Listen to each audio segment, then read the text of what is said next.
Welcome to the instructions video for the Physical Pendulum Interactive Calculator. This powerful tool helps you analyze the oscillation characteristics of rigid bodies swinging about a fixed pivot point.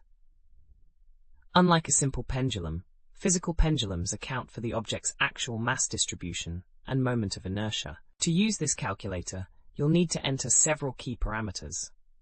First, input the moment of inertia of your rigid body in kilogram-meters squared. Next, enter the total mass of the object in kilograms. Then specify the distance from the pivot point to the center of mass in meters. You can also input the initial angular displacement to analyze energy characteristics.